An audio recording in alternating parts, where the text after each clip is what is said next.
Hello friends, welcome back to my channel. ఈరోజు మనం ఈ వీడియోలో జున్ను పాలు లేకుండా ఇన్స్టెంట్గా జున్ను ఎలా చేయాలో తెలుసుకుందామండి. అంతకంటే ముందు మీరు మన ఛానల్ని ఇదే ఫస్ట్ టైం చూసినట్లయితే తప్పకుండా సబ్స్క్రైబ్ చేసుకోండి. ఇప్పుడు ఎలా చేయాలో చూద్దాం. ఇక్కడ కాచి చల్లార్చి పెట్టుకున్న పావు లీటర్ మిల్క్ తీసుకున్నాను.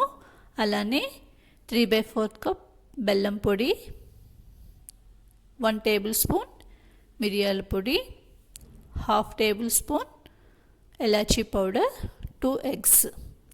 ఇప్పుడు ఒక మిక్సీ జార్ని తీసుకొని దానిలోకి ఈ ఎగ్స్ని బ్రేక్ చేసుకోవాలండి. హ్యాండ్ బ్లెండర్ ఉండేవాళ్ళు బాగా బ్లెండ్ చేసుకున్నా ఓకే. అలానే దీంట్లోకి కొద్దిగా బెల్లం తురుమును కూడా యాడ్ చేసుకుంటున్నాను.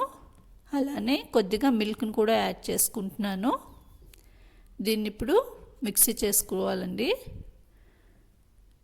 చూడండి, మిక్సీ చేసుకున్నాక దీన్ని మనం ఇప్పుడు ఏ బౌల్లో అయితే జున్ను ప్రిపేర్ చేసుకోవాలనుకుంటున్నామో దాంట్లోకి ట్రాన్స్ఫర్ చేసుకోవాలి. నేను ఆల్రెడీ సగం మిల్క్ మిక్సీలో వేసుకున్నాను కదండి, మిగతా మిల్క్ బౌల్లో వేసేసుకున్నాను. బెల్లం తురుము కూడా మిగతా దాంట్లోనే వేసేసుకున్నానండి. దీన్ని బాగా కలుపుకున్నాక దీంట్లోకి ఇప్పుడు మనం మిరియాల పొడిని యాడ్ చేసుకోవాలి. అలానే ఎలాచీ పౌడర్ని కూడా యాడ్ చేసుకోవాలండి. ఇప్పుడు దీన్ని ఒకసారి బాగా కలుపుకోవాలి.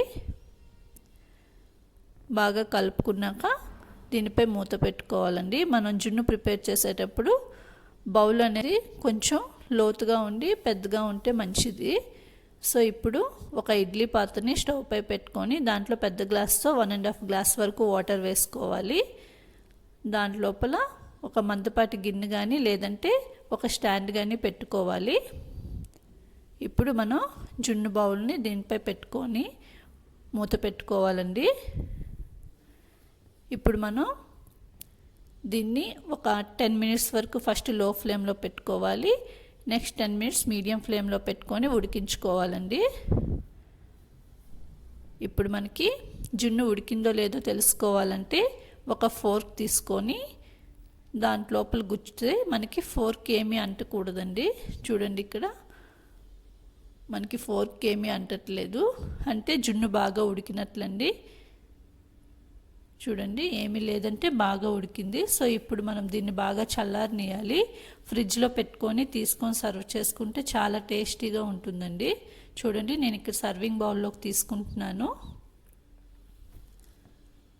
చాలా సాఫ్ట్గా చాలా టేస్టీగా ఉంటుందండి. మీకు అచ్చం జున్ను పాలతో చేస్తాం కదా, దానిలానే ఉంటుంది. ఎగ్ స్మెల్ కూడా ఏమీ రాదండి. మీరు కూడా ఒకసారి ట్రై చేయండి.